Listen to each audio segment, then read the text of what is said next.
el equipo. YouTube ya está grabando, hermano. Ok, entonces, hermenéutica, ¿no? Entonces, generalidad acá es la asignatura de hermenéutica y exégesis bíblica, o la unidad 2.2, ¿no? Y 2.1, que ha sido el curso anterior. Y libro de texto, básicamente vamos a usar, bueno, varias fuentes, en realidad estoy usando para usar como referencias. Luis de la Fuente, Tomás, clave de interpretación bíblica, Casa Bautista de Publicaciones. Descripción de la materia. Es un estudio de métodos y principios de interpretación de la Biblia y se familiariza al estudiante básicamente con el método histórico gramático, considerando los problemas de la literatura profética, las parábolas, los tipos, símbolos, así como la hermenéutica especial. ¿Ya? Y luego explicaremos esa parte. Así que en esta primera parte, como introducción, vamos a ver, ¿no? Qué es la interpretación, la necesidad de la interpretación, porque es necesaria la buena interpretación y esa parte, ¿no es cierto? Entonces, en objetivos, cognoscitivos que tiene que ver con la mente, familiarizarse con los principios, métodos y reglas de interpretación. ¿Ya? Entonces, conocer también los distintos géneros literarios presentes en la Biblia. Y aquí vamos a ver, por ejemplo, los tipos de los géneros literarios, vamos a ver la las figuras de lenguaje, ¿no? La figura del lenguaje y figuras de pensamiento, ¿no? Y también va a incluir, obviamente, lo que es, cómo era la interpretación judía, ¿no? Entonces, el cristianismo nace en un contexto judío y naturalmente hay que conocer, ¿no? Cómo interpretaban también los judíos, ¿no? Luego, en lo afectivo es reconocer la dependencia del Espíritu Santo para entender la palabra y vivir según sus enseñanzas, ¿no? Entonces, el aspecto afectivo es justamente eso, todo lo que estudiemos, todos los principios, reglas que apliquemos, siempre dependiendo del Espíritu Santo, ¿no? El Espíritu Santo no nos guía, perdón, no nos inspira, ¿no? No estamos en la inspiración, como lo hizo con los apóstoles. El Espíritu Santo nos ilumina, ¿no? Nos guía, nos ilumina. Entonces, por eso dependemos del Espíritu Santo para entender la palabra de Dios, vivir según sus enseñanzas. Luego, valorar profundamente la Biblia al ver la constancia de sus afirmaciones a toda cultura y a todo hombre, ¿no? La Biblia nació en un contexto, pues, en realidad, de distintas culturas, pues, ¿no? Porque la Biblia tiene pues aunque la mayor parte, ¿no? De la historia bíblica está en el continente de Medio Oriente, sin embargo, ¿no? Hay referencias de otras naciones alrededor y eso va a ser importante también valorar, ¿no? Y la palabra psicomotores acá básicamente es hacer algunos ejercicios, interpretar la Biblia sin prejuicios, ¿no? En forma práctica, haciendo buen uso de las reglas hermenéuticas. Entonces, y yo le voy a dar, digamos, hojas, le voy a mandar para textos bíblicos, ¿no? Con algunas indicaciones para que ustedes puedan identificar, por ejemplo, cuando se habla de figuras, ¿cómo se llama? Las figuras de pensamiento, figuras, de la Biblia. Entonces, por ejemplo, cuando es una parábola, cuando es una mitonimia, o cuando es una alegoría, entonces diferenciar cada una de ellas, ¿no? Entonces, eso vamos a aplicar pues, a varios textos bíblicos, pues, ¿no? Entonces, y aquí básicamente es aplicar las reglas hermenéuticas en sus sermones, ¿no? Entonces, naturalmente, luego del estudio, la interpretación y la predicación, ¿no? Va una secuencia, ¿no? Una secuencia importante. Luego, temática básica, entonces, observaciones preliminares, la actitud de intérprete, reglas generales de interpretación, sentidos especiales.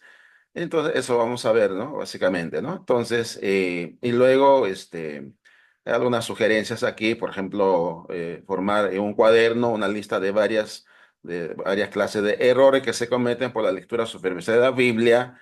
Y ustedes van a probablemente anotar, ¿no? Aquí, a veces, cuando ustedes escuchan a un predicador, entonces, o de repente ha hecho una mala explicación de un pasaje bíblico, es cuando leemos, por ejemplo, un pasaje de la Biblia en Juan capítulo 6, la leemos, ¿no? El que come mi sangre, mi carne y mi sangre no tiene vida eterna. Entonces, a veces uno lo lee para la cena del Señor, ¿no? Entonces, pero el contexto de Juan capítulo 6, cuando habla de comer la carne y la sangre de Cristo, no está refiriéndose a la cena del Señor, ¿cierto? Entonces, pero algunos lo usan porque hay un mal entendimiento de esa parte. Así que esas partes, esas cosas vamos a observar aquí, queridos hermanos. Entonces, y luego pues ya voy indicando los demás pasos, pues, ¿no? Para la evaluación, todo eso, ¿no? Muy bien, entonces vamos a pasar entonces a la presentación, propiamente ya el material que quiero compartir en esta tarde, ¿no? Entonces, este es el aviso de la clase y vamos a empezar hoy. Muy bien. Entonces, vamos a ver estas generalidades, asuntos preliminares, ¿no? Tu hermano Alejo está esperando. Definición, clasificación, necesidad e importancia de ese estudio, ¿no? De la hermenéutica, cualidades y requisitos de un intérprete de la Biblia. Estas cualidades son necesarias saberlas, aclarando pues conceptos en cuanto a la Biblia. Entonces, eso le voy a mandar un materialcito para que ustedes lo lean, porque tiene que ver, ¿no? Con el punto, con la inspiración de la Biblia, revelación e inspiración de la Biblia, entonces eso va a ser un material apartito, ¿no? Muy bien, entonces así como los diagramas, el método de interpretación que más adelante veremos, ¿no? Entonces empezamos con este punto, ¿qué es la hermenéutica? En pocas palabras, la hermenéutica es la ciencia y el arte de la interpretación. Recordemos que la hermenéutica no solamente se aplica a la Biblia, ¿no? La hermenéutica, pues, es una herramienta que se utiliza para dar una interpretación a distintos tipos de literatura. O sea, la hermenéutica no solamente lo usamos los cristianos, los evangélicos, ¿no? Sino también se usa, pues, en la literatura. Muy bien, entonces decimos aquí, ¿no? Aquí, ¿a qué disciplina se aplica? Pues a las distintas disciplinas del saber, como la filosofía, el derecho, etcétera. Entonces, cuando los abogados utilizan mucho la hermenéutica, ¿no? Para dar una interpretación, ¿no? Para interpretar, por ejemplo, el Código Civil, el Código Penal, la Constitución de la nación, ¿no? De la Constitución de la República, hay que darle una interpretación. Entonces, en esa interpretación que se da a los textos que están redactados, ¿no? En la Constitución, y que cada país tiene una constitución, ¿no? O sea, esa es la Biblia de la nación. Entonces, por ahí hay que darle una interpretación correcta, ¿no? Para que pueda aplicarse correctamente a distintos campos, ¿no? Del vivir ciudadano. Entonces, y ahí se aplica la hermenéutica. Entonces, los abogados, ¿no? Los especialistas, pues, en derecho, utilizan mucho la hermenéutica para dar una interpretación. Muy bien, entonces, en la filosofía, en la literatura, aquí faltó poner la literatura, entonces, esto nos lleva a hablar de hermenéutica bíblica. Entonces, por eso lo llamamos nosotros no solamente hermenéutica, sino hermenéutica bíblica. Es decir, la ciencia y el arte de la interpretación de la Biblia, pues, ¿no? Muy bien, entonces, ¿cuál es la importancia, ¿no? De la hermenéutica para nosotros? Bueno, para darle esta explicación, vamos a dar algunas cosas importantes, ¿eh? El término hermenéutica proviene del griego hermeneia, o también se utiliza la palabra hermenéuticos o hermenéutica también, ¿no? Hermeneutiqué, ¿no? En el griego, ¿no? Entonces, básicamente viene de hermeneia, que a su vez se deriva del verbo hermeneo, ¿no? ¿Qué significa, ¿no? El verbo, acá tenemos la palabra hermeneia, que es un sustantivo, y la palabra hermeneo es un verbo. Entonces, verbo hermeneo que significa interpretar, significar, traducir, ¿no? Así que etimológicamente tiene sus raíces, cada palabra tiene sus raíces, ¿no? Raíces históricas en la lingüística. Etimológicamente el término viene del nombre Hermes, ¿no? Hermes, ¿no? ¿Quién era Hermes, ¿no?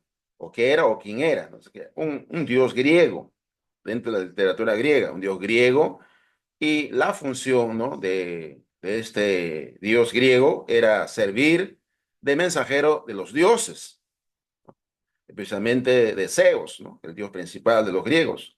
Él les comunicaba los designios de estos dioses, ¿no? Entonces, era mensajero, entonces interpretaba, era un intérprete, comunicaba literalmente. Entonces, cuando hablamos en eso, en ese sentido, entonces también podemos reconocer, ¿no? En la Biblia, en el Antiguo Testamento, a los profetas recibiendo el mensaje del Dios Jehová y ellos haciendo cumpliendo como mensajeros, transmitiendo al pueblo lo que literalmente Jehová le dijo, ¿no? Y a veces lo que Dios le dijo tiene que utilizar, Dios le mostraba imágenes, visiones, como es el caso de los profetas Ezequiel, Jeremías, Isaías.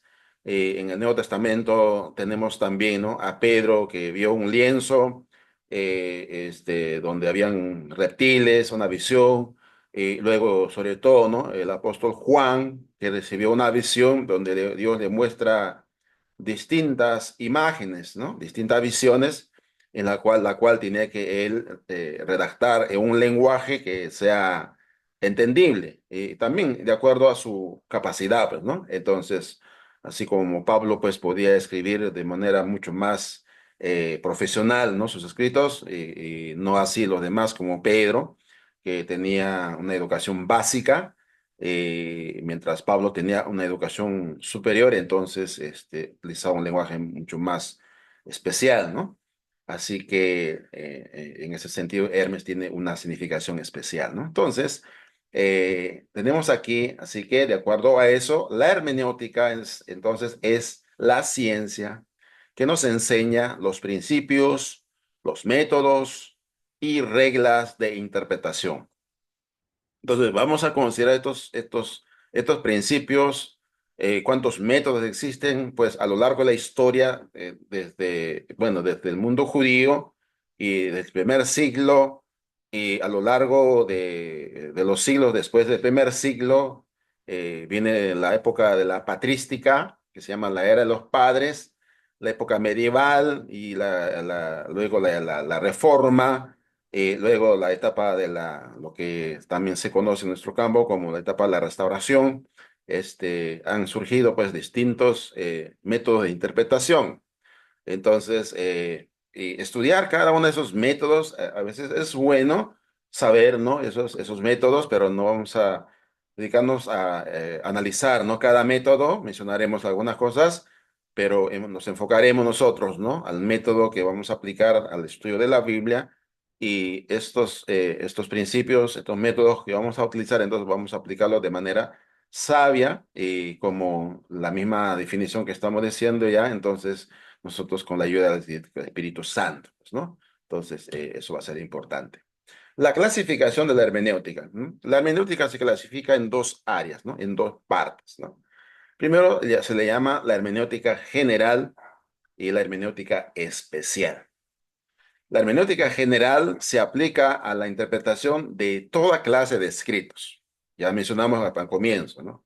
Los filósofos utilizan la hermenéutica general, ¿no? Para aplicar a interpretar, ¿no? A los pensamientos, los escritos de los filósofos, ¿no?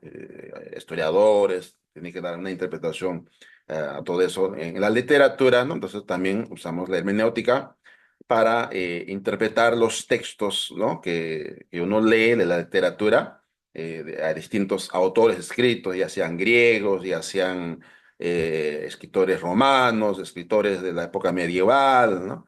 Escritores de la época postmedieval, moderna, contemporánea, ¿no? Y actualmente también, ¿no? Entonces, utilizamos la hermenéutica para interpretar qué es lo que realmente quiso decir, porque a veces el escritor utiliza algunos términos que no son muy comunes, ¿no? No muy comunes. A veces puede utilizar algunas figuras, puede utilizar una historia, puede crear una parábola. Entonces, eso hay que interpretarlas, pues, ¿no?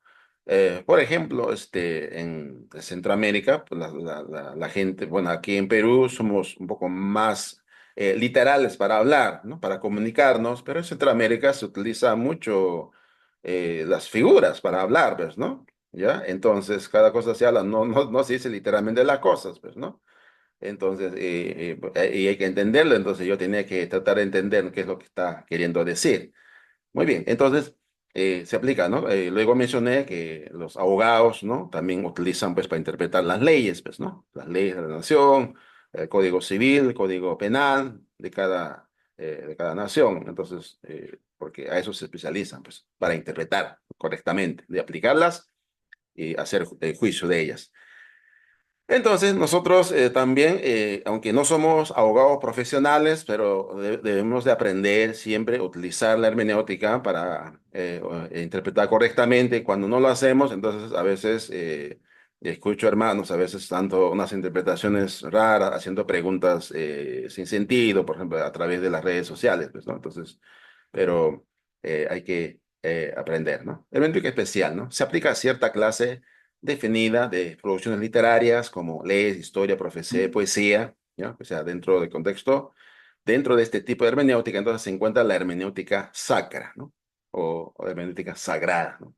Porque tiene que ver con el libro único en el inmenso mundo de la literatura, o sea, la palabra de Dios, la Biblia. Entonces, producción literaria que tiene que ver, ¿no? Acá con hermenéutica especial, así que y es la hermenéutica especial que vamos a nosotros aplicar para interpretar la Biblia. Muy bien. Entonces vamos a pasar a esta parte, lo que se llama las cualidades o requisitos de un intérprete de la Biblia. Entonces, estos requisitos es necesario que cumplamos nosotros, ¿no? Entonces, digo primeramente que el intérprete, sea usted y yo, ustedes y yo acá, debemos tener un espíritu respetuoso. Esto es así, porque igual que un hijo irrespetuoso y ligero hará caso a ninguna palabra de su padre, tampoco un intérprete que no cuente con esta cualidad y requisitos, ¿no? Así la Biblia debe recibirse con sumo respeto cuando nos dice el Eterno, o sea, Dios, pero miraré a aquel que es pobre, humilde de espíritu, que tiembla a mi palabra, ¿no? Entonces, acá tenemos que respetar lo que Dios dice, lo que Dios dijo. Entonces, hay que tener un espíritu respetuoso, ¿no? Aquí para interpretar la Biblia, ¿no? Entonces, esa es la primera cualidad que debemos tener nosotros eh, como, eh, como intérpretes de la Biblia, pues, ¿no? ¿Ok? Segundo, el intérprete debe contar con espíritu dócil.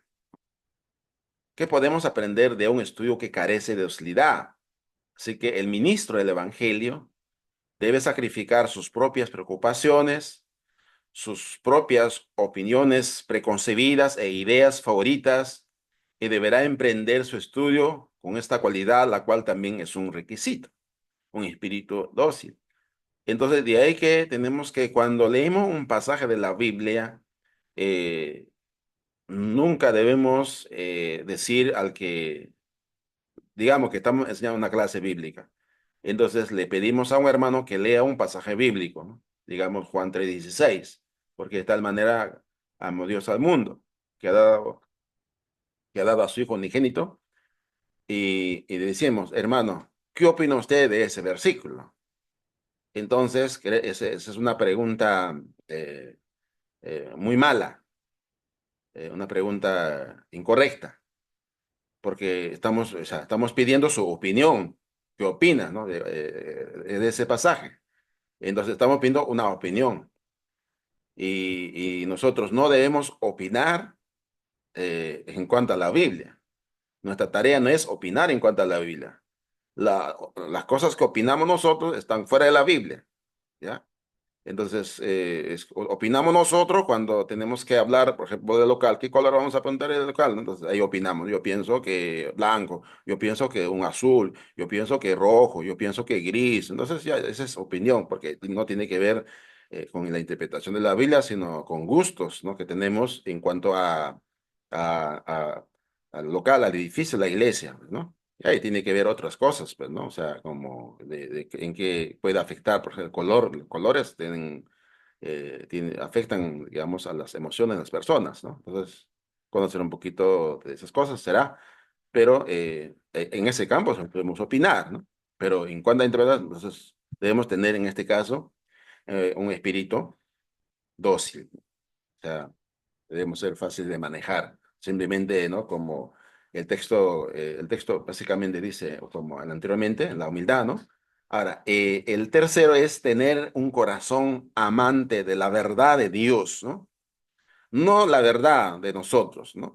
Entonces, los conflictos que hay en la iglesia, yo escucho los conflictos que en el grupo de varones en acción, que nos reunimos también los viernes a las 10 de la noche, los lunes también, entonces participo de ellas, entonces, y ahí, pues, ¿no? A veces los hermanos comentan, ¿no? De las experiencias que tienen ellos, ¿no? Entonces, donde por alguna verdad, entre comillas, pues, ¿no? Las iglesias se dividen, ¿no? Hay problemas en la iglesia, pero a veces son verdades, ¿no? Del predicador, ¿no? O verdad de un hermano, no la verdad de Dios. Entonces, aquí, como intérprete de la Biblia, lo que nos toca a nosotros es buscar la verdad de Dios. Entonces, en ese sentido, el requisito es tener un corazón amante de la verdad de Dios. Esta es una necesidad imperiosa para aquel que desea conocer la verdad de nuestro Dios, no nuestra verdad. Pero tal corazón no lo tiene el hombre por naturaleza, sino que uno trata de escapar de la verdad espiritual y con facilidad abraza toda clase de error. Entonces, para tener este corazón amante de la verdad de Dios, necesitamos depender de Dios, pues, ¿no? Necesitamos confiar mucho en Dios, ¿no? Otra cualidad que queremos encontrar aquí es que se necesita de paciencia en el estudio. No es fácil estudiar el texto bíblico, se requiere mucha paciencia, ¿no? Entonces, no lo podemos estudiar de la noche a la mañana, o sea, no puede ser de la noche a la mañana, pues, bueno, el sábado va a predicar el mensaje, ¿no? Y luego, ¿no? Entonces mañana, por ejemplo, me toca predicar, pues, ¿no? En la iglesia en Coyique. Entonces, el domingo pasado también he predicado, entonces pues, tuve que preparar un mensaje, y ya mandé el texto, ya mandé el tema, entonces ya tengo el mensaje listo, solamente para pasar en PowerPoint, ¿no? Para usarlo ¿no? En mi laptop, entonces hay que trabajar, ¿no? Entonces requiere estudio, entonces tenía que estudiar el pasaje de contexto, toca la vida de Noé, ¿no? Acerca de del Noé, de un tema importante, entonces requiere estudio, entonces y tiene que interpretar correctamente qué es lo que Dios quiso decir, qué es lo que Dios va a decir, ¿no? ¿No? Y por qué razón Dios va a castigar esa civilización de aquel entonces, por qué lo castigó Dios, ¿no? Entonces, importante. Entonces, requiere paciencia. Esto es así para cada cosa que haga el hombre, ¿no? Como se lo dijo el mismo Cristo a los judíos, escudriñar las escrituras, el cual se valió de una palabra griega, ¿no? Que denota el trabajo de un minero que cava y revuelve la tierra buscando con diligencia el precioso metal. Así también las escrituras son ricas en contenido y inagotables como las entrañas de la tierra, por la cual al estudio de la Biblia se debe agregar tanta paciencia como a las cosas comunes de nuestras vidas. Entonces, y ahí la palabra es escudriñar, ¿no? Exegomai, ¿no? Entonces, y ahí es la importancia, ¿no? De conocer las escrituras, ¿no? Pero requiere paciencia. Quinto requisito aquí, se necesita la prudencia para iniciar el estudio por lo más sencillo hasta llegar a lo más complejo. En pocas palabras, el intérprete debe ser prudente para pasar de lo más sencillo a lo más difícil, con el fin de sacar el mayor provecho o máximo provecho y no arrinconar el libro santo por incomprensible. Bien, entonces a veces, sobre todo, ¿no? Las escrituras de Pablo, bastante difícil de entender, requiere mucha paciencia. Estudiar el Apocalipsis requiere mucha paciencia, demasiada paciencia para poder entender, porque hay muchos libros, hay mucha literatura, ¿no? Que se vende porque se le da una interpretación errónea a las escrituras, ¿no? Por un esquema, por un paradigma que han creado y hay que ajustar a eso, pues entonces nosotros no tenemos que buscar, armando primero un paradigma, un esquema y llenar, ¿no? Ese esquema, ¿no? Con textos bíblicos, con ideas bíblicas, sino los esquemas que utilizamos nosotros nacen de la Biblia. Y generalmente las sectas, pues, ¿no? Los malos intérpretes, pues, crean un esquema y luego buscan como pretexto versículos, ¿no? Para que justifique, ¿no? Esos esquemas o esos métodos que ellos mismos han inventado, pues, ¿no? Entonces, requiere paciencia, hermanos. Y bueno, por otro lado, algunos requisitos que son valiosos también es haber tenido un encuentro personal con Jesucristo, que tiene que ver con el nacimiento espiritual, haber sido bautizado. Hay que tener una disposición para aprender, humildad para recibir la enseñanza, dependencia del Espíritu Santo y mucha disciplina, ¿no? Entonces, eso es lo que decía, la parte, ¿no? Esta parte es resumen. Muy bien. Entonces, razón de ser de la hermenéutica. Y en esta parte, hermanos, establecer pautas y reglas para la correcta interpretación de las escrituras. Hay que establecer esas pautas, eso vamos a ver, entonces ya en la siguiente sesión vamos a ver esas pautas. Entonces, establecer pautas y reglas para la correcta interpretación de las escrituras. Luego, descodificar el mensaje de la Biblia de tal manera que podamos entenderlo y aplicarlo. Entonces, no podemos aplicarlo si no lo entendemos, ¿no? Primero debemos entenderlo, luego aplicarlo. Y ya luego viene la enseñanza y la predicación. Y si no tuviéramos el recurso de la hermenéutica, no podríamos vencer los obstáculos o bloqueos que existen entre los escritores sagrados y nosotros, ¿no? Que existen, ¿verdad? Hay una distancia enorme, y eso vamos a ver, ¿no? Hay una distancia enorme entre el que escribió las escrituras en el contexto que se escribió, ¿no? Hay una distancia enorme. Entonces, eso tenemos que nosotros reconocer, ¿no? Entonces, eso es, todo el mundo sabe eso, o sea, todos los intérpretes de la Biblia saben eso, pero muchas veces prima más el deseo, ¿no? De aplicar, ¿no? Algunas reglas, algunas formas que ya existen o que han creado los hombres, entonces tienen que ajustar a ellas, pues, ¿no? Entonces, hay una secta aquí en el Perú, por ejemplo, una secta que se llama los israelitas del Nuevo Pacto Universal. Entonces, esa secta nació aquí. Entonces, ellos utilizan muchos versículos bíblicos, ¿no? Pero versículos, uno por allá, otro para allá, ¿no? Entonces, y utilizan un pasaje, creo que está en Jeremías, que es un poquito aquí, un poquito allá, ¿no? Entonces, utilizan pues, textos, pues, a veces sin sentido, ¿no? Una mezcla del Nuevo Testamento, del Apocalipsis, otro de las epístolas, otro de los Evangelios, luego va Génesis, luego va un libro histórico. Entonces, toda palabra que salga, que conecte la idea más o menos, entonces eso es lo que ajustan, pues, ¿no? Entonces, y es algo curioso, pues, ¿no? Cómo se interpreta.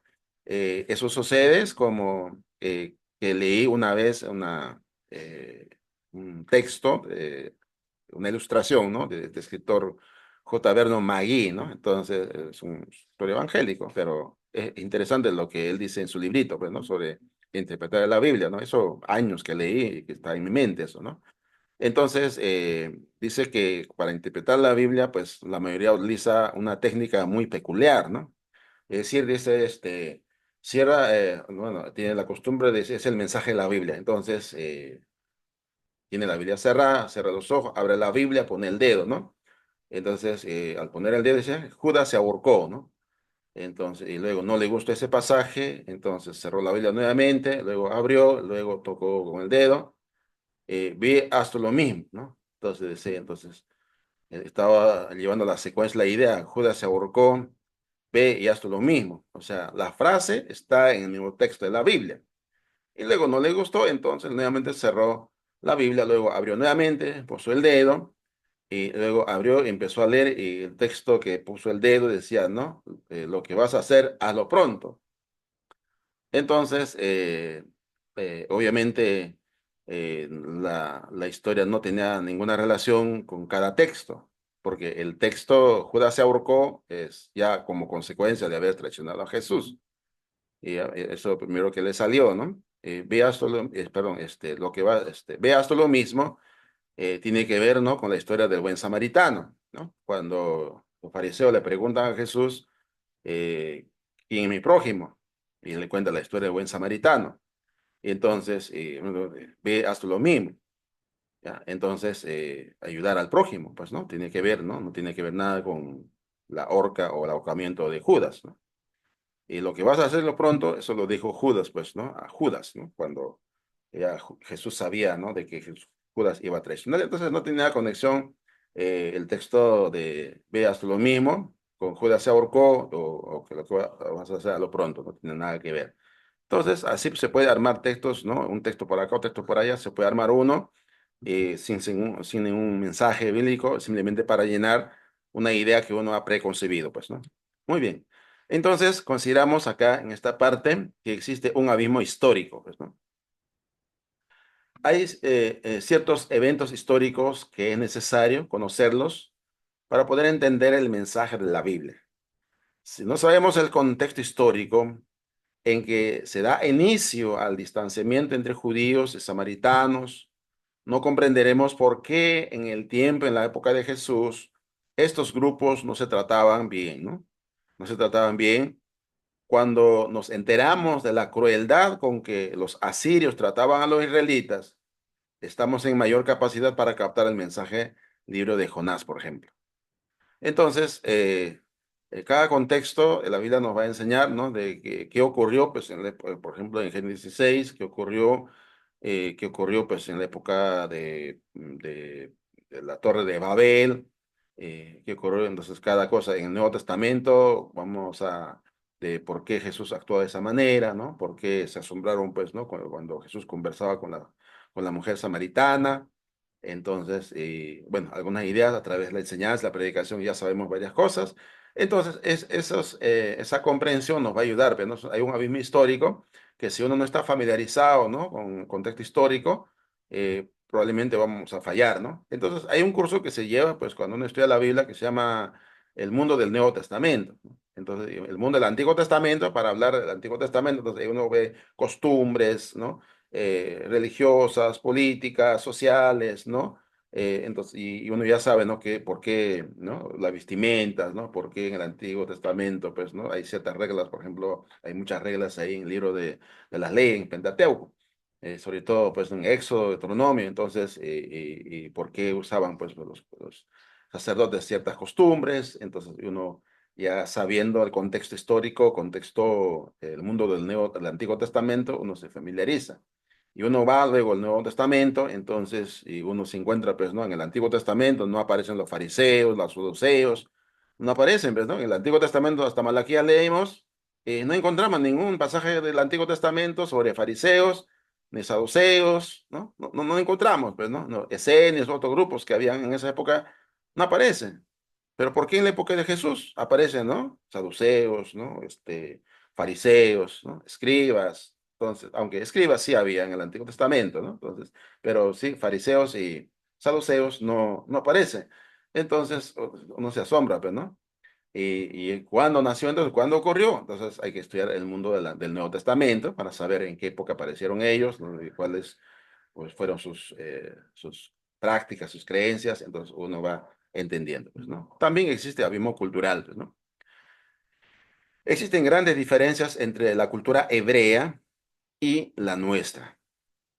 Aún la nuestra se diferencia, ¿no? La cultura mexicana, la cultura centroamericana, la cultura peruana. Y dentro de con nuestra cultura, pues también hay mucha variedad nosotros. O sea, no es solamente, decimos la cultura inca, pero no, pues los incas dominaron solamente una parte de la historia de Perú. Tenemos muchas culturas antes de los incas. Entonces, esas culturas y esas costumbres que existían antes de los incas todavía prevalecen entre nosotros. ¿Ya? Entonces, por eso la diferencia que tenemos, la parte norte, la parte central, la parte de la selva, la parte del sur, tienen ciertas costumbres.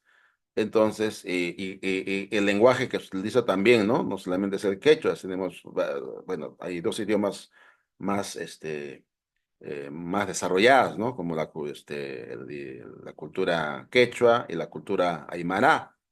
Entonces, y luego hay otras culturas en la selva, otros idiomas. Entonces, existe entre nosotros mismos, en nuestra cultura peruana, existe un abismo cultural. Entonces, uno tiene que entender cuando yo tengo que evangelizar, por ejemplo, la zona de Ayacucho, que hablan quechua, sí, pero es diferente porque tienen sus raíces en la cultura, los chancas, como se llamaba la cultura pre-inca, los chancas. Entonces, tienen una cultura distinta, entonces tengo que conocer su cultura y luego transmitir la cultura de la Biblia a esa cultura. No es lo mismo hablar, pues, y Lima es una ciudad moderna, entonces, pues Lima, pues ya es un poco diferente, entonces, es diferente, entonces, y ahí la diferencia, el abismo cultural es bastante, eh, ¿cómo se llama? Lejana, pues, ¿no? Acá. Para entender, entonces, la actitud de Sara al entregarle a Abraham, a su sierva Agar, entonces, cuando dice, pues, acuéstate con mi esclava, con mi sierva, pues a nosotros nos llama la atención, pues, ¿no? Entonces, pero para entender por qué lo hizo Agar, necesitamos conocer su contexto cultural. La cultura de ellos se daba el caso de que cuando una mujer era estéril, podía entregarle a una de sus esclavas para que el esposo tuviera relaciones con ella y la embarazara. Al momento del parto, el hijo de la esclava se convertía en hija de la ama. Entonces, ese es el contexto cultural. ¿Ya? Entonces, como era algo normal, pero hoy en día probablemente no es nuestra costumbre. ¿Ya? Puede que sea costumbre en México o alguna parte de México o alguna parte de Centroamérica, no sé, pero el punto es que hay un contexto cultural, entender eso, entonces, y saber interpretar, ¿no? ¿Qué es lo que pasó ahí, ¿no? Entonces, si eso pasó allá, entonces, ¿por qué no nosotros? Porque no es nuestra cultura, pues, ¿no? El uso del velo, por ejemplo, ¿no? Que las mujeres utilizaban velo, es una costumbre oriental, ¿ya? Entonces, no todas las culturas utilizan eso, ¿ya? En la cultura, por ejemplo, en el sur, en la cultura aymara, en la cultura quechua, sobre todo en Puno, en esas zonas, se utiliza el velo. Las mujeres usan velo, utilizan velo negro y también velo de colores. Entonces, utilizar velo para ellas es algo normal, natural, y el uso del velo con ciertos diseños indica si es casada, si es soltera, indica eso, ¿no? Entonces, y obviamente indica varias cosas, ¿no? Dentro del contexto cultural que tenemos en nosotros, ¿no? Entonces, probablemente aplicar la Biblia, que el uso del velo puede servir ahí, ¿no? Y puede afirmarse, ¿no? El uso del velo como si es como parte de respeto de la cultura, entonces no habría problema. Pero en una cultura donde no hay esa costumbre, entonces imponer una costumbre de repente a un contexto, entonces no va a chocar, pues, ¿no? Entonces por eso hay hermanos, tratando solamente, no voy a mencionar evangélicos, sino en el contexto de las iglesias de Cristo, hay iglesias de Cristo donde exigen que las mujeres deben usar velo, ¿no? Entonces, porque hay una mala interpretación, ¿no? Del uso del velo que había en el Medio Oriente, ¿no? En el contexto de la Biblia. Entonces, se le exige a unas hermanas, pero no son velos, ¿no? En realidad, porque velo era una manta larga que cubría todo, no solamente la cabeza, sino también parte del cuerpo. Entonces, pero yo veo que en esas iglesias de Cristo, sobre todo creo que en una zona de Honduras, usan velo, se ponen un pañuelito aquí, ¿no? Pañuelo que usan en el mercado, se ponen un pañuelito, es velo, pero no es velo, es un pañuelo, ¿no? Entonces, se aplica mal incluso, pues, ¿no? Muy bien. Otro, abismo lingüístico, ¿no? Qué importante eso, ¿no? Abismo lingüístico. La Biblia se escribió en hebreo, arameo y griego. Estos idiomas, como cualquier idioma, ya estaba mencionando idiomas aquí, tienen sus propias estructuras y modismos, ¿no? Los cuales necesitamos conocer para poder traducir e interpretar adecuadamente. Entonces, justamente el uso de modismo es bastante peculiar, ¿no? Aquí en el Perú se utiliza, no muy común, pero se utiliza. Donde más se utiliza es en Centroamérica, ¿no? Los hermanos de Centroamérica les gusta hablar mucho en modismos, pues, ¿no? Mi suegro siempre me hablaba en modismos, pues, ¿no? ¿Ya? Entonces, o me contaba una historia, una parábola, pues, ¿no? Entonces, y de esa manera, no me decía literalmente, pues, ¿no? ¿Ya? Entonces, Así que hay que entender, ¿no? En la Biblia hay modismos, los vamos a ver en los ejemplos que vamos a utilizar en la siguiente clase, vamos a ver, ¿no? Esos modismos en la Biblia, ¿no? Modismos. Muy bien. Eh, Abismo geográfico, ¿no? Para entender mejor la Biblia necesitamos descubrir entonces el contexto geográfico en el que se produce. Y hay eventos que sucedieron en el desierto, otros en la tierra de Canaán, otros en el cautiverio. Entonces, cuando leemos, por ejemplo, que Jesús subió a Jerusalén o descendió de Jerusalén, cuando leemos eso, entonces, Jerusalén, ¿en qué lugar geográfico estaba, no? Porque ahí pasa que es que descendió y luego subió, ¿no? Entonces, y eso indica, pues, ¿no? Digamos, el contexto, o digamos, el contexto geográfico, cómo era. Entonces, estaba cerca al lago, el lago de Galilea. Y ahí, pues, y hay muchas cosas que utilizan, pues, ¿no? Es la Biblia utiliza, refiere o hace referencia al contexto geográfico.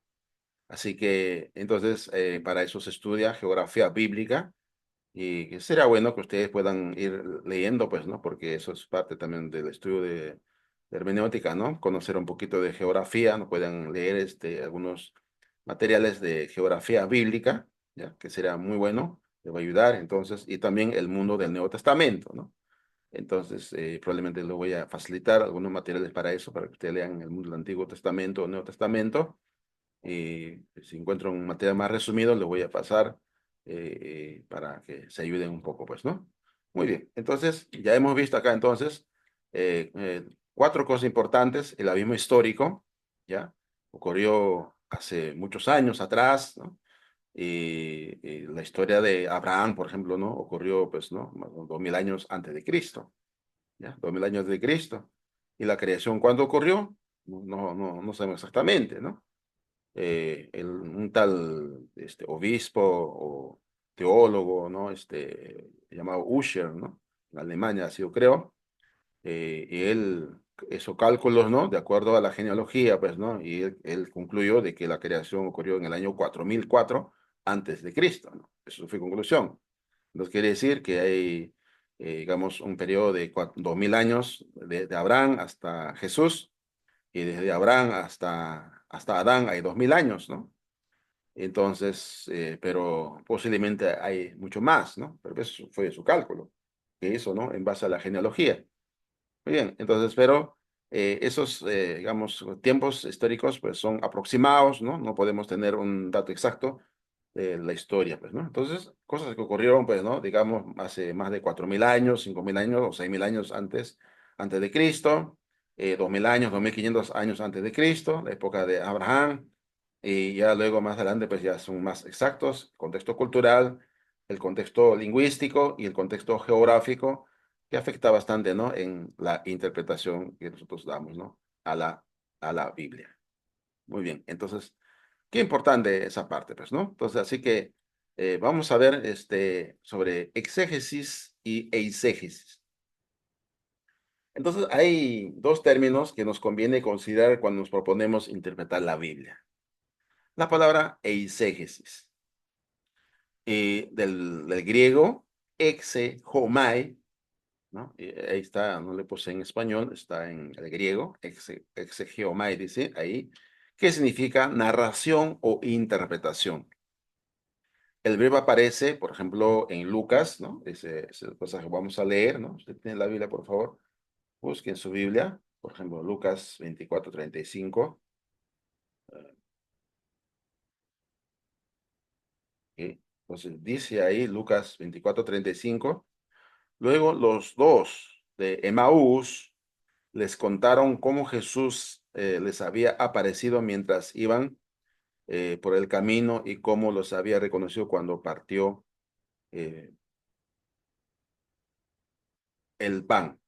¿Ya? Entonces, y ahí la palabra es les contaron, ¿no? Y ahí es la palabra exegomai, porque estoy leyendo la nueva traducción viviente, ¿no? Pero vamos a cambiar a Reina Valera 60, a ver. Reina Valera de 60 para que... Entonces ellos contaban, dice, las cosas que les habían acontecido por el camino y cómo los había reconocido al partir el pan. ¿Ya? Contaron ahí, ¿no? Juan 1:18 ¿Ya? Ahí también tenemos otro ejemplo, Juan 1, 18, dice, a Dios nadie le vio jamás, el unigénito Hijo que está en el seno del Padre, Él le ha dado a conocer, y ahí es la palabra exégesis, le ha dado a conocer. Luego tenemos Hechos 10, Hechos capítulo 10, versículo 8. Dice, a los cuales envió a Jope después de haberles contado todo, narrado todo. Entonces, y ahí tenemos la palabra exegomai, o sea, le explicó todo. Y ahí otro, en el 15:12, dice, entonces toda la multitud cayó y oyeron a Bernabé y a Pablo que contaban, ya, y la palabra exegomai, cuando eh, cuán grandes señales y maravillas había hecho Dios por medio de ellos entre los gentiles. Bien, entonces, y ahí tenemos, ¿no?, la narración eh, sobre exégesis. Muy bien. Entonces, exégesis es el proceso por el cual se interpreta el texto de la escritura de la Biblia. La exégesis se vale de principios o reglas de la hermenéutica y los aplica para la correcta interpretación de un texto, ¿no? Para la correcta interpretación de un texto. Entonces, cuando se hace la exégesis, se busca responder a dos preguntas básicas, ¿no? A dos preguntas básicas. Y se plantea varias preguntas también, ¿no? Cuando yo no proceso un poco más detallado, pero dos preguntas básicas. Primero se pregunta, ¿no? ¿Qué significó el texto en su contexto original, histórico, literario? Entonces, lo que se dice hoy es diferente a lo que se puede haber dicho antes, ¿no? ¿Ya? Las palabras cambian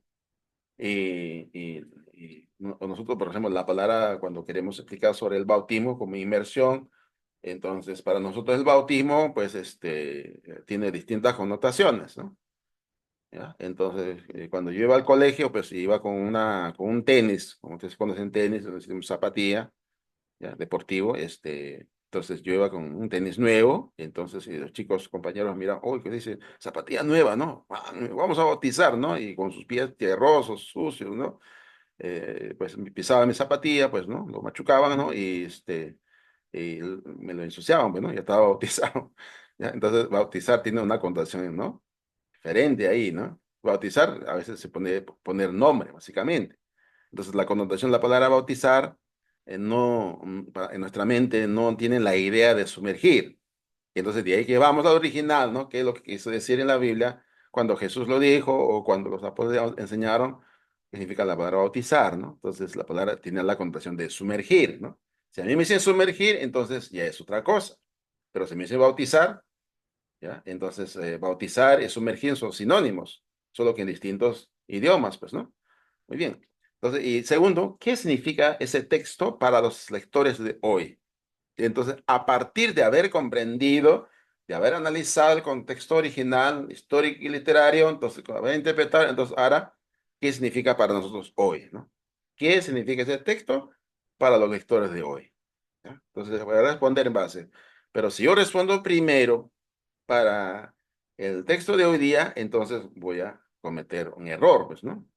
Entonces, la primera vez que yo prediqué, entonces yo estaba usando un texto para predicar, me invitaron a predicar y voy a predicar lo que más o menos me habían enseñado, pues, ¿no? Entonces, después de que prediqué, pues un hermano, pues, predicador, ¿no? Norteamericano me llama aparte y me dice, Tomás, me dice, ¿no? A él no le gustaba decir hermano, Tomás, me dice, te ha cometido un error, me dice. ¿Ya? Usted ha aplicado, pero no ha interpretado el texto. Y ahí me di cuenta, ¿no? Mi tremendo error, pues, ¿no?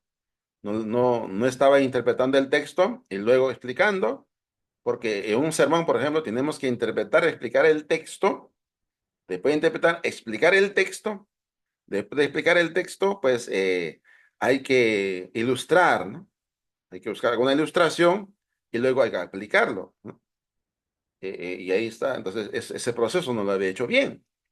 Así que tuve que reconocer, ¿no? Dije, disculpe, me equivoqué. A la próxima voy a tratar, voy a procurar de estudiar bien el texto y explicar el texto y luego buscar la aplicación, pues, ¿no? Muy bien. Entonces, la exégesis nos ayuda en ese sentido, ¿no? Entonces, la exégesis hace uso de todos los métodos de la crítica bíblica, textual, filológico, literario, de forma de tradición, de redacción histórico, ¿ya? Entonces, cuando hablamos de exégesis, obviamente es un poquito más complejo, pero importante en la aplicación de la interpretación de la Biblia. Muy bien. Ahora, eisegesis, ¿no? Es otra palabra, ¿no? No es lo mismo exégesis, es eisegesis. Entonces, la palabra eisegesis viene del griego eisegesis también. Es el proceso por el cual una persona coloca el texto sagrado su propio contexto, su propio concepto, perdón. La exégesis funciona es cuando yo quiero armar, ¿no? Una vez cuando empecé la iglesia en mi pueblo, entonces un compañero mío dijo, yo tengo que formar mi iglesia, dijo, pues, ¿no? ¿Ya? Entonces, hacemos exégesis cuando ya armamos una idea preconcebida para luego buscar un texto para justificar esa idea que ya hemos armado nosotros. ¿Ya? ¿Ya? Entonces, es como yo armara, pues, ¿no? Por ejemplo, que la iglesia debe ser, el edificio debe ser cuadrado, pues, ¿no? Entonces, ¿y cómo justifico eso? Pues, ¿no? Que el local de la iglesia debe ser cuadrado, ¿no? No rectángulo, como normalmente lo hacen. Debe ser cuadrado, ¿no? Entonces, de repente puede ocurrir, pues, puede ocurrir, se me ocurre, pues, buscar alguna ilustración, algún ejemplo que pueda relacionarse a mi idea. Puedo usar la profecía de Ezequiel, que aparece una imagen de cuatro lados. Luego de repente puedo utilizar se me viene a la idea del Apocalipsis, ¿no? Cuando habla del templo que desciende de Dios, que es un cuadrado, que es un cubo, pues, ¿no? ¿Ya? Cuando Juan el apóstol, ¿no? Ve esa visión, ¿no? Una ciudad cuadrada, ¿no? Pero es una ciudad tremenda, gigantesca, ¿no? Pero cuadrado, ¿no? Entonces, bueno, aquí hay una ciudad cuadrada, ¿no? Entonces Dios quiere que hagamos un edificio cuadrado, ¿no? Entonces, pero es una idea preconcebida. Entonces, ahí te hace una eisegesis, ¿no? Entonces, este procedimiento ignora todos los métodos de la crítica bíblica. Se presta para las herejías, es el que usan aquellos grupos heréticos, pues, ¿no? ¿Ya? Entonces, por ejemplo, hace años, ¿no? Creo que ellos hacen una exégesis, ¿no? Sobre discipulado, ¿no? Hay una iglesia de Cristo, ¿no? Yo dije que no voy a hablar de las iglesias evangélicas, no necesariamente, pero hay una iglesia de Cristo internacional, ¿no? O iglesia Cristo internacional o iglesia internacional de Cristo, ¿no? ¿Ya? Y esta iglesia de Cristo nace, ¿no? Con un evangelista en Estados Unidos y él se da cuenta que las iglesias no están haciendo discipulado, entonces él crea pues no un movimiento discipulador, ¿no? Entonces, y estos hermanos utilizan un texto de Santiago para el discípulo y el discipulador, ambos tienen que trabajar conjuntamente, pero el discipulador tiene su preeminencia sobre el discípulo. El discípulo tiene que contarle todo lo que él hace durante el día, ¿ves, no? Tiene que dar su teléfono, tiene que dar su WhatsApp, tiene que informarle de todas las actividades que hace. Entonces, no solamente es enseñarle la Biblia, ¿ya? El discipulado es el proceso de enseñar la vida para que nuestro hermano en Cristo crezca, ¿no? El trabajo de discipulado es un trabajo importante, ¿ya? Entonces, este predicador, que se llama, ese grupo se llama Movimiento Boston. Entonces, este evangelista, creo que se llama Kirk, eso que estaba leyendo, y utilizó Santiago, capítulo 5 creo, donde dice, confesaos unos a otros, ¿no? Utiliza ese texto para explicar de que yo debo confesar mis pecados a mi discipulador. ¿Ya? La confesión de pecados como que fuera mi sacerdote. Entonces, estos hermanos pues me contactaron una vez, me ofrecieron me ofrecieron un carro, me ofrecieron una casa por un distrito acá en la ciudad de Lima, donde ellos iban a pagar el alquiler de la casa, y ellos me van a poner el carro con un presupuesto para combustible, para evangelizar. y un salario, 15 salarios al año. ¿Ya? ¿Por qué 15 salarios? Porque aquí en Perú se acostumbra a dar escolaridad en el mes de marzo, se le da un sueldo a los trabajadores, pues. A uno dan un sueldo o medio sueldo, ¿no? Llaman escolaridad, ¿no? Luego viene Día de Independencia, Fiestas Patrias, también se le da un sueldo más, ¿no? Y luego llega Navidad, hay que dar otro sueldo más, ¿no? Entonces hay 15 sueldos al año. Me ofrecieron eso, entonces pues, como yo sabía del movimiento que hacía una mala interpretación del texto y otro pasaje en la Biblia, entonces dije, muchas gracias, no gracias. Ya, no gracias, ¿no? Entonces, porque estaban haciendo una exégesis de un texto, el evangelista había armado pues esta idea de discipulado, pero un discipulado controlador, ¿no? Un discípulo controlador, control total, ¿no? Sobre los discípulos. Entonces, eso es una herejía. Así que hay que tener mucho cuidado de eso, pero no, no hacemos exégesis, sino exégesis. Entonces, la hermenéutica, hermanos, también se relaciona con otras áreas o disciplina que tienen que ver con el estudio de la Biblia, tales como, por ejemplo, el canon, la filología, ya le dije que le voy a proporcionar el material, ¿no? Entonces, eso vamos a estudiar. Muy bien, entonces hasta aquí quisiera pausar un momento y no sé si hay alguna pregunta hasta ese momento, hasta este momento. Entonces hasta 7:30 vamos a tener la clase. Ya, la próxima clase sí, esto vamos a tener completo. Esperamos que las demás de Guatemala me mandaron mensaje de que no van a poder estar, ¿no? Pues Dios mediante para próximo sábado. ¿Algún comentario hasta ahora? Hermano, Herma- perdón, ¿va usted, Norberto, o voy yo? Vaya usted, vaya usted. Aquí, aquí. Yo tengo una pregunta. Al principio mencionó acerca de que cuando nosotros estamos dando una clase, no es correcto preguntar opiniones acerca de textos. Ajá, Puede que lo esté entendiendo yo mal, ¿verdad? O que yo esté utilizando mal la palabra de opinión, pero a veces cuando uno da una clase, uno quiere saber qué es lo que las personas entienden con respecto al pasaje bíblico para corregir si hay algo que esté mal. Y si ajá. uno no pregunta acerca de lo que la persona entiende con respecto a ese pasaje, a veces la persona puede estar equivocada o interpretándolo mal y no le damos oportunidad de sacar ese error. Yo Ujú. creo que puede que esté ocupando mal la palabra opinión por entendimiento, ¿verdad? Entonces, nada más quiero preguntarle acerca de eso. Sí, correcto, hermano. O sea, entonces la idea ahí, la pregunta que tenemos que hacer es, ¿qué dice el texto? ¿Qué entiendes sobre ese texto? Nada más, esa sería la pregunta correcta, ¿no? Porque si yo digo opinión, entonces me están dando opine, ¿no? Entonces puedo opinar yo sobre el texto, ¿no? Pero la idea es Sí, que el hermano busque entender de acuerdo a las palabras que están escritas en el texto, puede explicar en base al texto. Porque cuando dice opina, entonces empieza a opinar, decir varias cosas fuera del texto a veces, ¿no? Pero cuando se le dice, ¿no? ¿Qué entiendes sobre ese pasaje? ¿No? Puedes explicarle, entonces puede que explique mal o puede que explique bien, ¿no? De acuerdo a su comprensión del lenguaje del texto, pues, ¿no? Entonces la idea será eso, hermano, ¿no? ¿Qué ok, entiendes, ¿no? Sobre el texto, ¿no? ok, sí, Sí. porque en general tengo un poco ese interés de que quiero que los hermanos, especialmente cuando es clase, Ujú, hablen acerca de lo que ellos entienden para poder saber hasta dónde podemos explicar. Y si sí entienden bien, ujú, nada más darle una repasada al texto porque ya está entendido. ujú.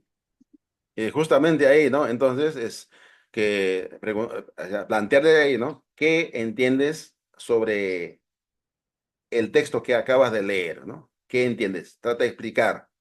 Entonces el hermano tratará de explicar, ¿no? Entonces mirará el texto, volverá a leer, repasará la lectura, él luego explicará, ¿no? Entonces es como cuando yo evangelizo, por ejemplo, 1 Timoteo capítulo 2 versículo 4 creo, ¿no? Donde el texto habla, ¿no? De Dios quiere que todos los hombres sean salvos, pues, ¿no? Entonces, normalmente le pregunto, ¿no? Este amigo, le digo, quiero que lea este pasaje, le digo, 1 Timoteo capítulo 2 versículo 2, ¿no? Entonces, versículo 4, perdón. Entonces dice, ¿no? porque hay un solo Dios y un solo mediador entre Dios y los hombres, Jesucristo hombre, ¿no? Entonces, yo no digo qué opinas sobre ese texto, pues, ¿no? Perdón, el versículo 4, el cual quiere que todos los hombres sean salvos, tengan la conocimiento de verdad. Entonces, ¿cuál es la voluntad de Dios? Le pregunto, por ejemplo, o qué entiendes sobre ese texto bíblico, ¿qué puedes explicar? O le pregunto, ¿cuál es la voluntad de Dios de acuerdo a ese versículo? Entonces, pero a veces quiero jugar con la palabra de cuál es la voluntad de Dios para su vida. Entonces la persona dice, pues no, voluntad que quiere que seamos buenos, opina, pues, ¿no? De lo que quiere puede decir Dios, ¿no? Pero según el texto, ¿qué es lo que Dios quiere? Entonces dice, no, el cual quiere, el cual desea que todos los hombres sean salvos. Ah, Dios quiere que yo sea salvo, ¿no? Entonces ya entiende, pero ya le explica, ¿no? Entonces, así le ayudamos a un hermano o una persona para que pueda interpretar el texto, pues, ¿no? Explicar el texto, mejor dicho. Sí, hermano, perdón que me extienda tanto, ¿verdad? Pero No, está haciendo bien. memoria, lo que yo le digo a los hermanos es qué piensan cuando escuchan esto, cuando hablan acerca de este pasaje. Cuando ustedes ven esto, ¿qué piensan? Pero también lleva el concepto de entendimiento. Pero sí entiendo, es más o menos ahí. Mis hermanos también comprenden, ¿verdad? Que estoy hablando con eso, pero sí, es más, es que yo lo veo como que es como una opinión, pero como estamos dentro de la iglesia, asumo que la respuesta es espiritual, pero sí es mejor hacer la pregunta, formular mejor la pregunta, que es lo que Ujú. estoy entendiendo ahorita con lo que me está explicando. Así es, hermano. Sí, sería Gracias, mejor. hermanito. Amén. Muy bien, yo tenía parecido el comentario y recordarnos a nosotros mismos lo que nos dice el apóstol Pedro en 2 de Pedro 1, 20 y 21, que ninguna profecía es de interpretación privada. Y nos explica la razón, el por qué. Yo creo que en todos nosotros, como habla el hermano eh, Alan, es quizás la semántica que tenemos que tener mucho cuidado, porque obviamente va a haber una interpretación por parte de nosotros y el entendimiento que queremos es saber si esa interpretación es la apropiada. Y todos podemos equivocarnos y podemos decirlo de una manera, e inclusive es muy bueno expresar mi entendimiento. Yo creo que como maestros esa es la posición, la mejor posición para la iglesia o para la clase sería: ¿qué entiende usted que este pasaje nos está enseñando? ¿Cómo lo interpreta? Ujú, Obviamente, ¿qué intención tenía el Espíritu Santo al inspirar al escritor sobre esto? Quizás ese cuidado es el cuidado de la hermenéutica que usted nos está enseñando en esta tarde.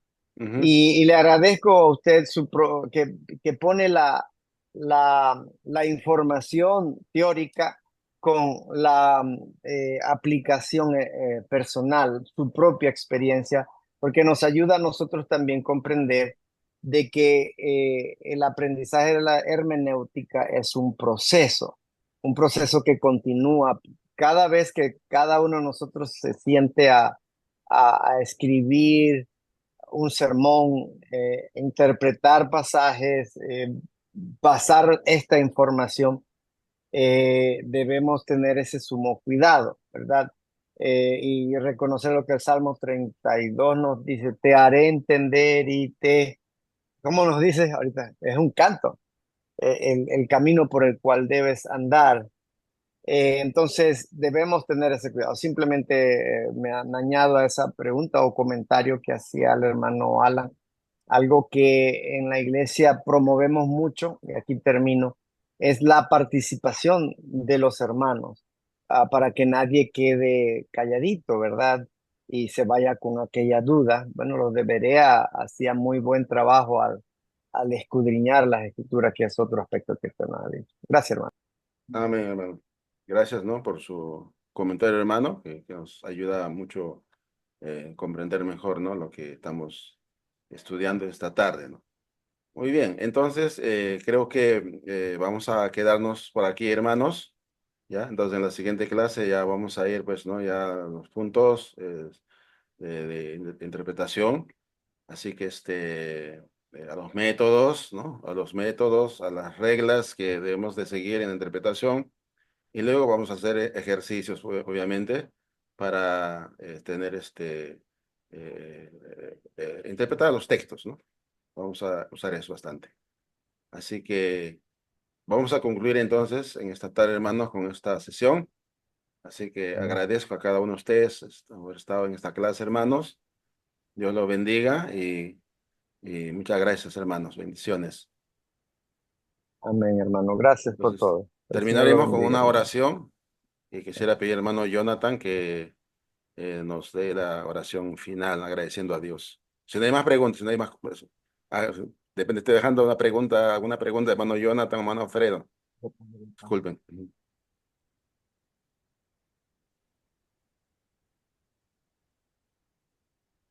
Muy bien, hermanito, vamos a orar, dando gracias a Dios primero y a nuestro hermano Tomás por la excelente clase que nos ha traído y ojalá podamos retenerla en nuestras mentes y en nuestros corazones y así mismo ponerla por obra. Oremos.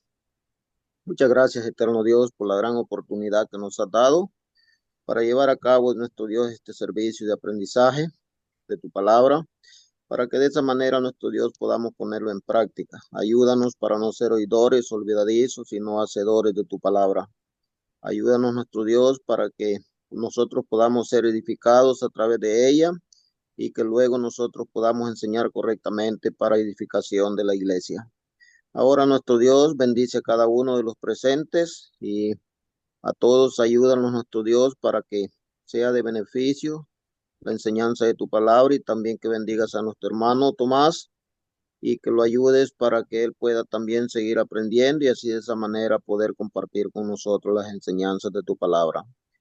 Despídenos en paz, con gozo, siempre meditando en tu santa y bendita palabra y que al ir a nuestros lechos podamos descansar, nuestro Dios, y si el día de mañana tú así nos lo permites, pues estar siempre listos y dispuestos para seguirte alabando, bendiciendo, engrandeciendo tu santo y bendito nombre y también nuestro Dios llegar a la adoración que es cada primer día de la semana que lo tenemos, pero no solo nuestro Dios en el edificio donde nos reunimos, sino que esta adoración tiene que ser constantemente día con día, donde quiera que nosotros nos encontremos, pero sabemos nuestro Dios que este día es un día especial porque en el cual tenemos la fiesta solemne que Cristo instituyó antes de ir a la cruz del Calvario, que es el partimiento del pan, la cena del Señor. Así nuestro Dios, despídenos en paz, con gozo y alegría y siempre nuestro Dios con el tan solo propósito de aprender cada día más y más de tu palabra. Te lo rogamos en acción de gracia en los méritos santos de nuestro Señor y Salvador Jesucristo. Amén. Amén.